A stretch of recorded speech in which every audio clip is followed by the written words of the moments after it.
Shalom saudara-saudara yang terkasih, selamat hari Sabat dan selamat mengikuti renungan saat indah bersama Tuhan pada saat ini.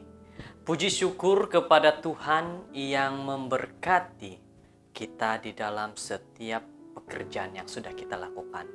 Saudara-saudara, pada waktu ini mari kita sama-sama mendengarkan sebuah renungan firman Tuhan. Semoga ini akan memberikan kepada kita nasihat, dorongan, kekuatan agar kita akan terus melihat kepada Tuhan.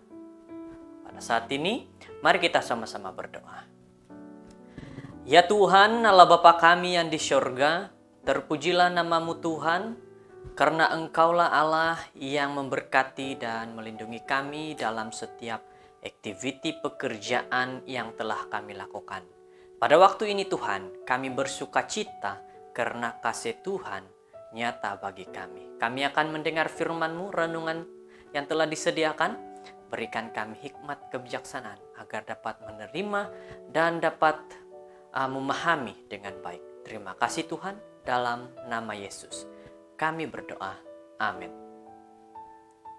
Saudara-saudara, firman Tuhan, renungan kita pada saat ini bertajuk berdoalah buat semua orang. Dan ayat renungan yang terdapat di dalam 2 Tesalonika 3 ayat 1 mengatakan, selanjutnya saudara-saudara berdoalah untuk kami, supaya firman Tuhan beroleh kemajuan dan dimuliakan, sama seperti yang telah terjadi di antara kamu. Saudara-saudara, dikatakan bahwa salinglah berdoa bagi kita sesama manusia. Banyak di antara kita pasti sudah sering mendengar tentang doa yang mana kita seringkali disuruh selalu berdoa memohon kepada Tuhan. Memohon agar Tuhan memberikan penjagaan, perlindungan kepada diri kita masing-masing. Saudara-saudara, ayat renungan kita juga berkata, berdoalah bagi orang lain, bagi sahabat-sahabat yang lain sama juga, supaya mereka juga berada dalam keadaan yang baik dan mereka juga dapat meninggikan nama Tuhan dan dapat memahami firman Tuhan. Jadi, selama kita masih boleh bernafas, ingat saudara-saudara, datanglah kepada Tuhan dengan doa, karena itulah cara kita berkomunikasi dan juga menceritakan seluruh isi hati kita kepada Tuhan. Di sebuah gereja, ada seorang ibu dari salah satu gereja yang sering menelepon kepada pendeta yang pernah bertugas melayani di gereja di mana tempat ibu-ibu ini bergereja. Selain ibu ini menelepon, dia menanyakan kabar, dia juga memberitahu bahwa sampai saat itu, meskipun keluarga pendeta sudah tidak lagi melayani di tempat di mana dia bergereja, dia masih berdoa untuk keluarga pendeta. Itulah kata-kata daripada ibu tersebut. Bukankah satu hal yang sangat baik yang dilakukan oleh ibu ini? Dia masih mendoakan pendeta yang sudah tidak bekerja, tidak melayani di gereja tempat dia bergereja.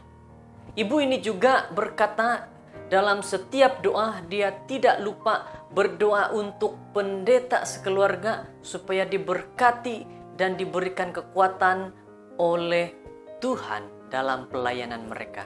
Dan ibu ini juga berkata, dia bukan hanya berdoa untuk diri sendiri, tetapi semua hamba Tuhan yang pernah melayani di gereja itu juga selalu dibawa dalam doa. Mendengar tuturannya, hati pendeta terasa sangat senang, hangat, sungguh merasa dikuatkan. Wah, ada seorang ibu-ibu yang begitu senang mendoakan pendeta yang sudah pernah melayani untuk pendeta ini tetap kuat, bersemangat dalam keluarga dan juga dalam pelayanan. Satu pelayanan doa yang sangat baik. Tetapi inilah masanya kehidupan doa kita sering berjalan di sebaliknya. Kenapa?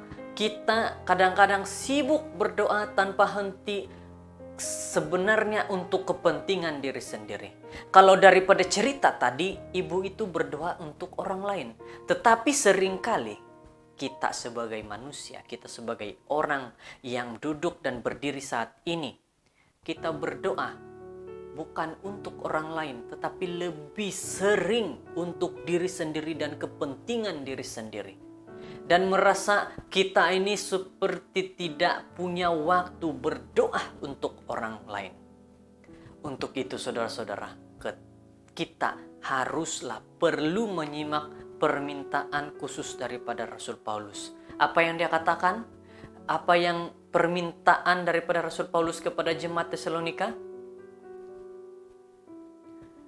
Rasul ini tidak segan-segan meminta mereka agar berdoa kepada Tuhan untuk dirinya dan teman-teman sepelayanannya.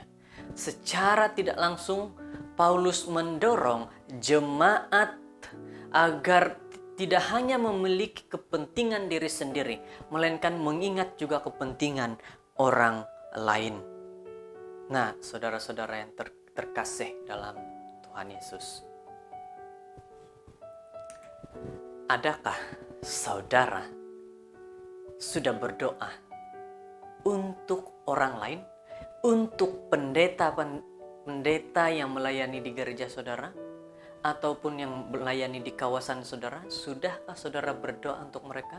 Sudahkah saudara berdoa untuk para pemimpin gereja yang lain, para elder, para diakon, diakonis, juga pemimpin yang lain? Sudahkah saudara berdoa untuk mereka?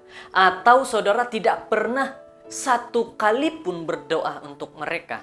Yang saudara pikir adalah berdoa untuk diri sendiri saja. Banyak pengerja-pengerja di luar sana yang melayani, yang memerlukan doa dari kita semua. Karena doa itu didengar dan dijawab oleh Tuhan setiap doa yang kita layangkan. Marilah saling berdoa, mendoakan agar itu menunjukkan bahwa kita ini sangat peduli dan saling melihat keperluan orang lain sekitar kita. Dengan berdoa bagi saudara-saudara seiman yang lain, kita saling menghibur dan juga menguatkan. Baik yang mendoakan maupun yang didoakan, sama-sama mengalami berkat daripada Tuhan. Karena itu sungguh baik jika kita tidak lalai berdoa khusus bagi orang lain dalam doa pribadi kita masing-masing. Saudara-saudara yang terkasih, ingat pentingnya juga kita berdoa bagi orang lain.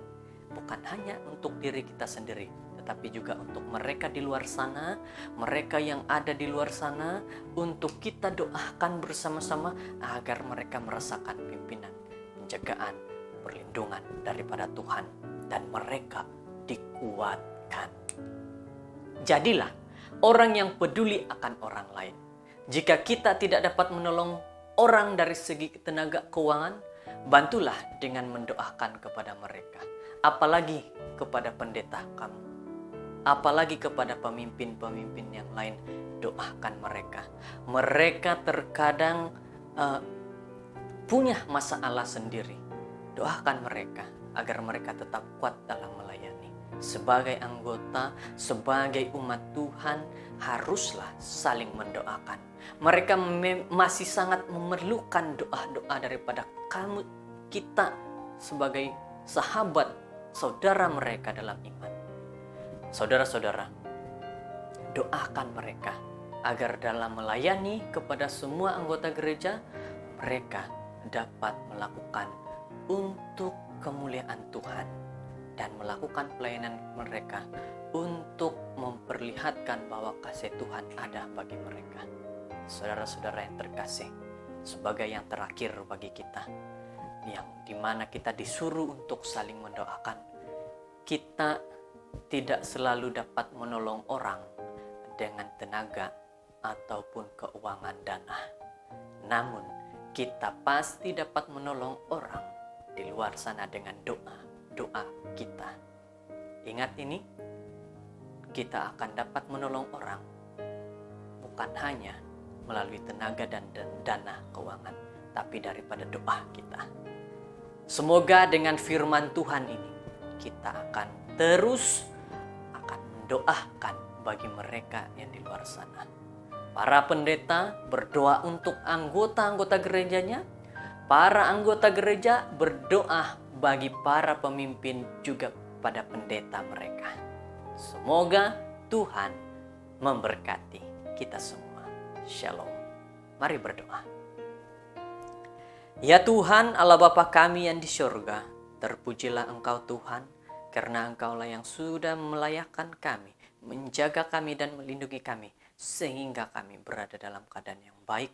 Kami kuat di dalam Tuhan. Pada saat ini kami diperingatkan Tuhan agar saling mendoakan. Kami berdoa untuk pendeta kami. Kami berdoa untuk anggota gereja kami. Kami berdoa untuk pemimpin-pemimpin di gereja kami.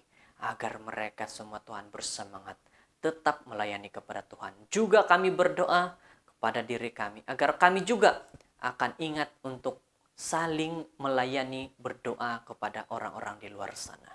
Terima kasih Tuhan, nasihat yang baik. Engkau mengatakan, biarlah kami saling mendoakan satu dengan yang lain. Inilah doa kami ya Tuhan. Kami serahkan hidup kami saat ini bersama keluarga kami kepadamu. Di dalam nama Yesus, Tuhan Juru Selamat. Amin.